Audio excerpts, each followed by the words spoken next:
As soon as you turn 16, you know what I'm saying? I'm gonna let you rock this every time you come to LA. Yeah, this gonna be yours. So every time you come to LA, What's going on with you guys? Are you working together? I'm not. I mean, I think that we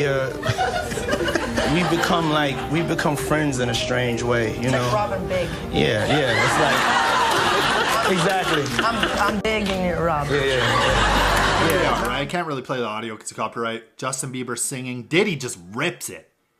And then he starts singing one of Bieber's songs. Like, I didn't mean to let you down. Is okay, whatever. But I mean, look at this again. Look, just snags it. Bieber's like, okay. You also got French Montana here. Like,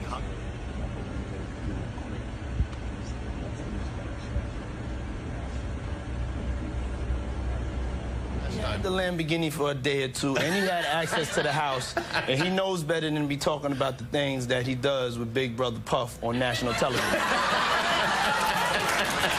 Oh, apparently not. Everything ain't. It was hard for me being that young and being in the industry and not knowing where to turn, and everyone, you know, telling me they love me and, you know, just turn their back on you in a second. Y'all, things just went off the rails in court.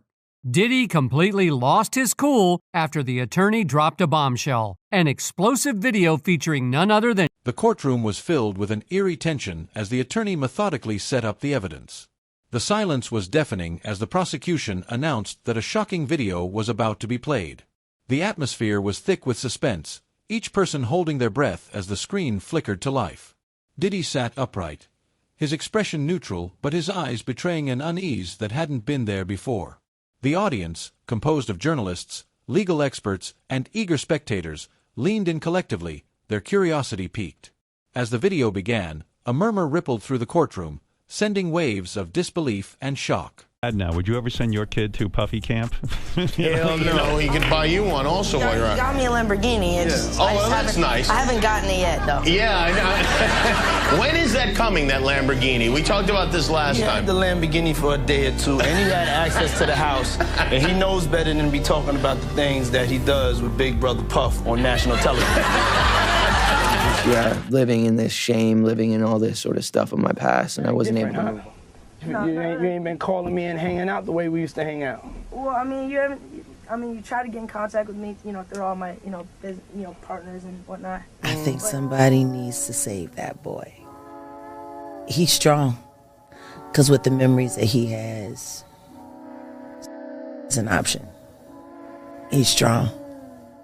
Him and Jaden. I can't even get to talking about the babies. A sharp gasp echoed through the chamber as the footage played. The content was more revealing than anyone had anticipated. Diddy's name, synonymous with power and control, now teetered on the brink of controversy. The footage depicted interactions that no one had foreseen, linking him with Justin Bieber in ways that had yet to be explained. The judge adjusted their glasses, clearly taken aback, while the jury members exchanged uneasy glances. Diddy's legal team quickly convened in whispers, their previous confidence visibly shaken. The energy in the room shifted dramatically. This was no longer a routine hearing. It was a pivotal moment that could alter everything. as you turn 16, you know what I'm saying? I'm gonna let you rock this every time you come to LA. Yeah, this gonna be yours. So every time you come to LA, it's a little dusty, but you know, go get the front shot. Man. You ain't been calling me and hanging out the way we used to hang out. Well, I mean, you try to get in contact with me, you know, through all my, partners and whatnot. Mm-hmm. But you never really got my brother right here from day one. We used to wake up and, damn, pause, but like, check this out. Back in the days when he was like 10 and I was a little bit older. The prosecution wasted no time leveraging the video's implications, pointing out every incriminating detail with precision. Each frame was dissected, leaving no room for ambiguity. Diddy, typically unshaken in the face of adversity, sat rigidly, his hands clasped together as if grounding himself against the onslaught of revelations. The whispers among the spectators grew louder. The defense team scrambled to counter the footage's impact, but the damage was evident. The balance of power in this case had shifted, and it was clear that the battle ahead would be more intense than anyone had predicted. What's going on with you guys? Are you working together? I'm not. I think that we've become friends in a strange way, you know. Like Robin Big. Yeah, it's like exactly. I'm big and you're Robin. Yeah. No, I mean, to a lot of us, he's like a little brother. You know what I'm saying? He's not afraid to call and ask for advice. You know what I'm saying? He's one of the greatest kids that you could ever know. Justin,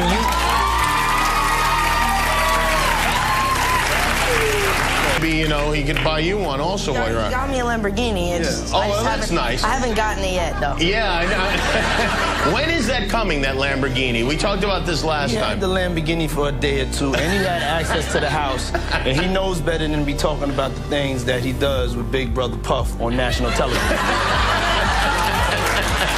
Oh, apparently not. Some things, everything ain't for everybody. Justin Bieber's name, once a mere footnote in this case, suddenly became a focal point.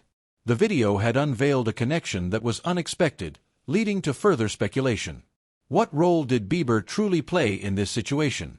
Was he merely a bystander, or was there something deeper beneath the surface? Social media was already ablaze with theories, each one more outlandish than the last. Journalists feverishly typed notes, knowing that this revelation would dominate headlines.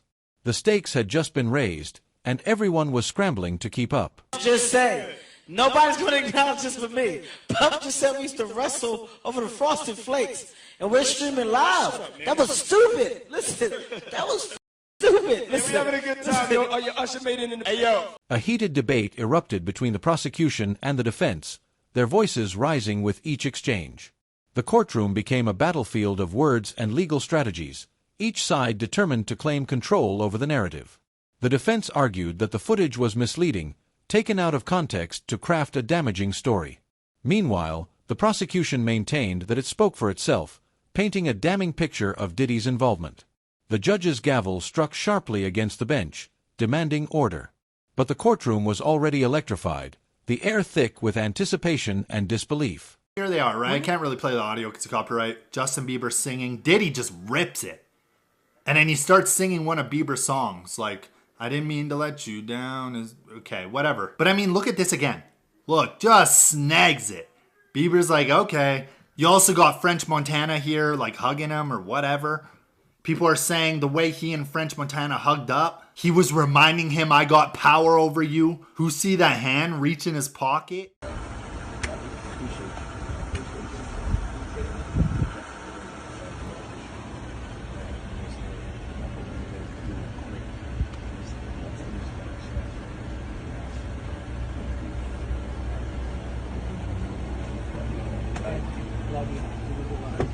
News of the courtroom drama spread like wildfire beyond the courthouse walls.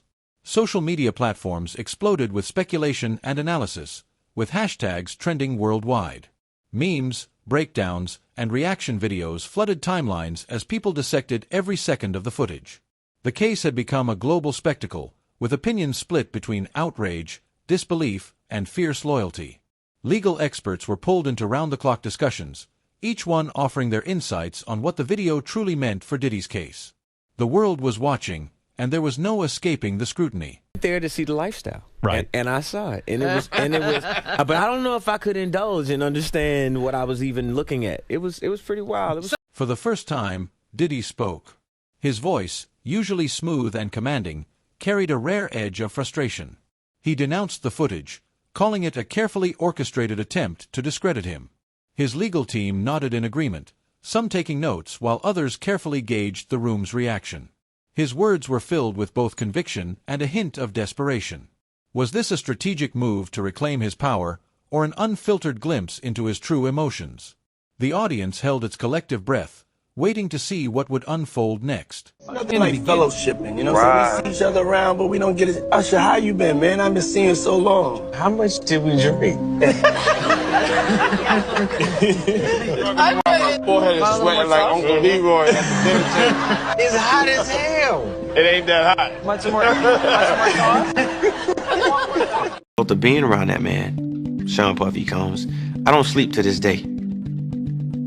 I have a problem sleeping to this day. Like, yo, man, I'm here to work, man. I ain't sang in a week.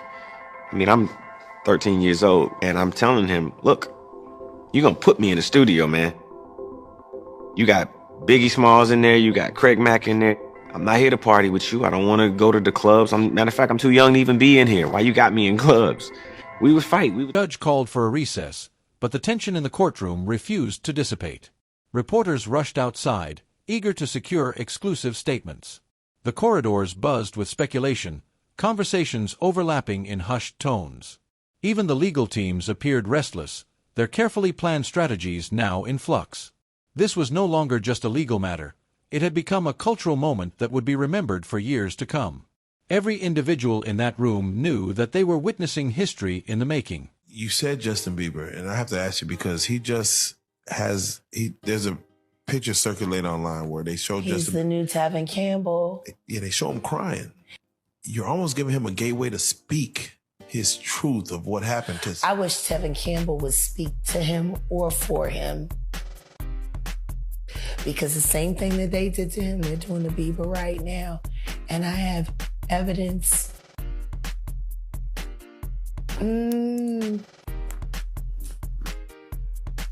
That poor kid.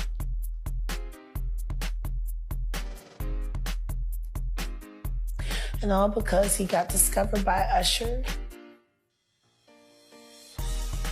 And then Usher took him right over there to the diddler. And let the good times roll. Let the good times roll.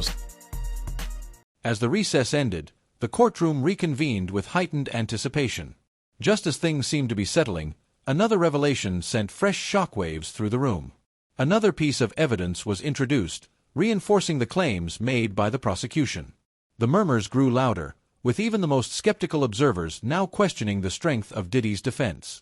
His past actions, his relationships, and his legacy were now under the harshest scrutiny. This wasn't just about one case anymore, it was about everything he had built over decades.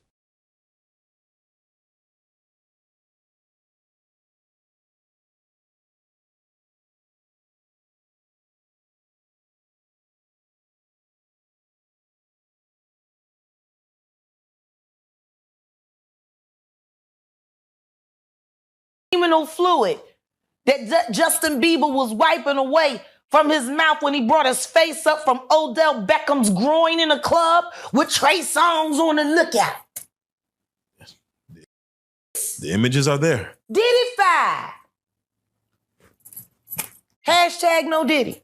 Hashtag no Diddy. A former associate took the stand, ready to testify. Their presence alone sent a jolt of energy through the courtroom. Would their words provide further clarity, or would they add another layer of mystery? The anticipation was unbearable. As they began to speak, the room fell into a heavy silence, each word carrying weight. Their testimony painted a picture that few had considered, introducing new elements to an already complex case. This wasn't just about a video anymore. This was about trust, deception, and power. Let's slow down, Judge. Okay.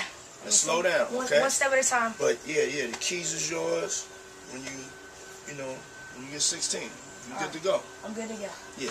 All right. And then when you get 18, you get the house. You get the mansion. Okay. His composure was visibly shaken. Gone was the assured, unflappable mogul. In his place sat a man calculating his next move with precision. His mind raced through possibilities, seeking a way to regain control. He had weathered storms before, but this felt different. He understood that the narrative was slipping from his grasp, and unless he acted swiftly, it could cost him everything. The weight of the moment was etched across his face, his silence louder than any words he could utter. There, and well, that's a selfie, and then. Thank you. How old are you?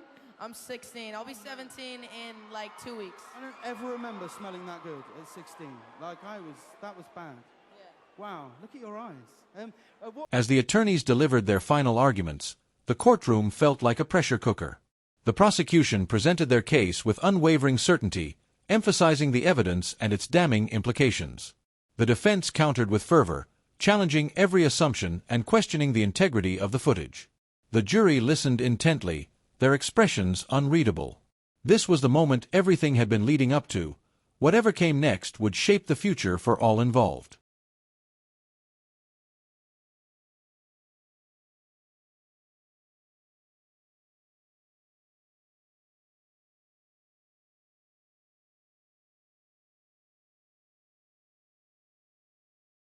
Bad boy. Oh, he's bad boy now.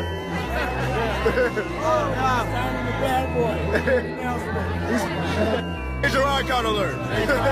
It's called He's Bad Boy Now. It's called Don't Ever Play Yourself. I moved to New York City, and I lived with Sean Puffy Combs for a year. That's the crazy thing. Now, that was L.A. Reid's idea, right? We're sending you over to something called Puffy Flavor Camp. There you go.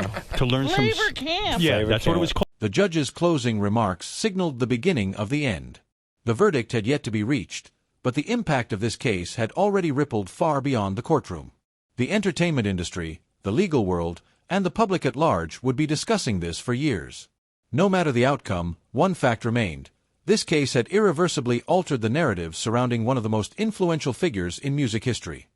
He gets caught saying that he would wake up next to him, and then he changes it and says we would fight off over the Frosted Flakes. Even Kevin Hart is uncomfortable because you're admitting that you were sleeping next to a freaking child. And it's like, I'm tired of hearing all these stories, and people just laugh about it. We giggle. Like, this is it right here. That's my brother right here from day one. We used to wake up and, damn, pause. Look, like, pause. I mean, back in the days when he was like 10 and I was 10 years a little old. bit older, his older brother, we used to fight over the Frosted Flakes. You know what I'm saying? Before pause was invented. You know what I'm saying? But it's my brother for real. We used to actually wrestle off of the Frosted Wake up Flakes. to the Usher. He used to always get up early. Now he's one of the richest songs in the world. And What the Puff just said? Nobody's going to acknowledge this for me. Puff just said we used to wrestle over the Frosted Flakes, and we're streaming live. That was stupid. With everything that allegedly went down at Puffy Flavor Camp, it's no surprise Usher wouldn't want his own child anywhere near it. When he first moved to New York at just 14 years old, he was supposed to be under Diddy's guidance as a mentor. But in that same Kevin Hart interview, Diddy made a comment that raised eyebrows, suggesting that his house wasn't just a place for mentorship, but something else entirely. So nobody tried to, some woman didn't come along. I didn't say that. Okay. I didn't say that. What I did say is that there were very curious things taking place, and I didn't necessarily understand it. Biggie Smalls was there. Biggie Smalls was there. Lil' Kim, Craig Mack. All these people.